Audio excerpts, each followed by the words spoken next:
everyone. Thanks for coming to my thesis. I'm Jess Smith. I'm going to do a short talk back now. If you can't stay, that's fine. Thank you very much for coming. You may exit if you feel the need to at this moment. Sweet.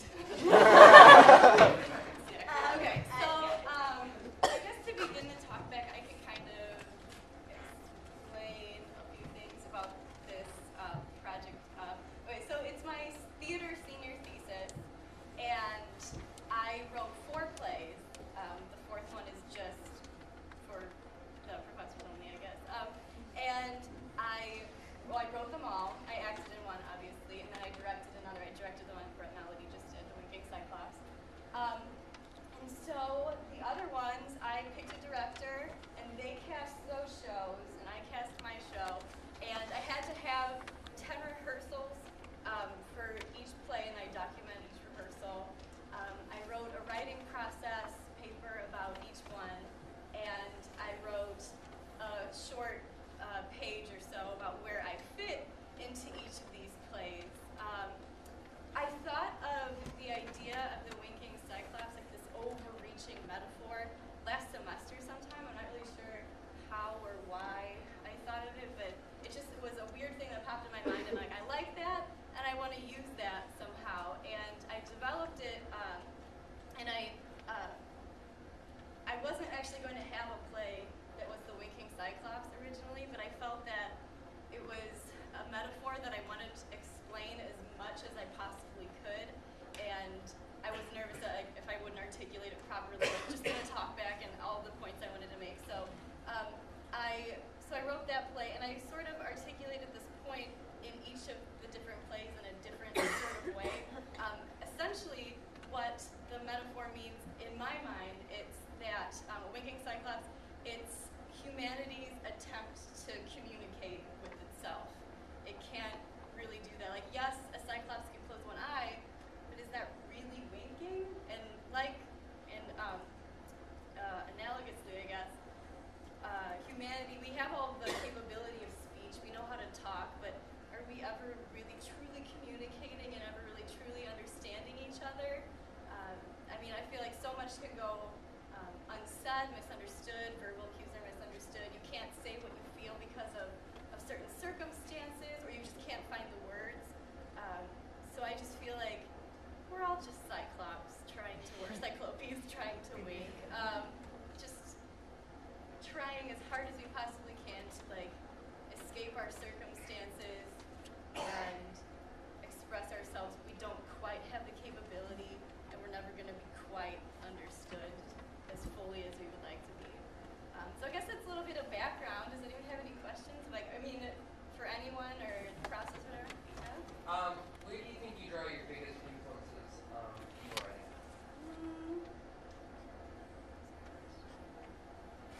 I think, well, okay, I carry around a notebook, so I guess just people that I encounter.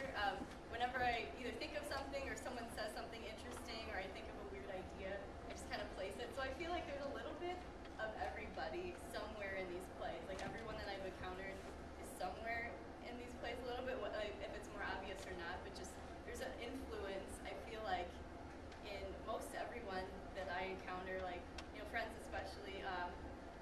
Yeah, I mean, I'm trying to think of like a specific example. Let's see here. Well, like, okay, for the puppet play, it's called Hobby Horse. Let's see, how to put this delicately.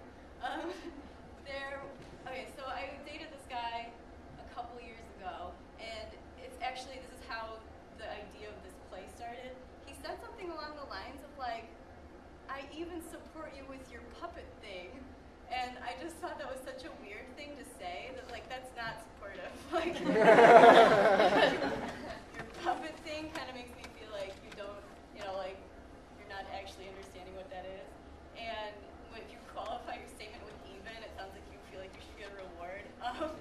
So that's kind of like, that's where that one started from. And then it just kind of morphed into like a lot more ideas. So that one, you know, kind of came from a moment in my life, and then I was just like, you know, a lot of the times when when I think of like a play, it's a moment that kind of like makes me cock my head and go, huh, like that's odd. And then so things just kind of get grouped together slowly but surely. All these weird things that happen just kind of become a play after a while, I guess. Yeah. You wrote, directed, and acted all tonight. Could you comment on which one is easiest or which one is your favorite to do? I really have to say that I really liked writing a lot.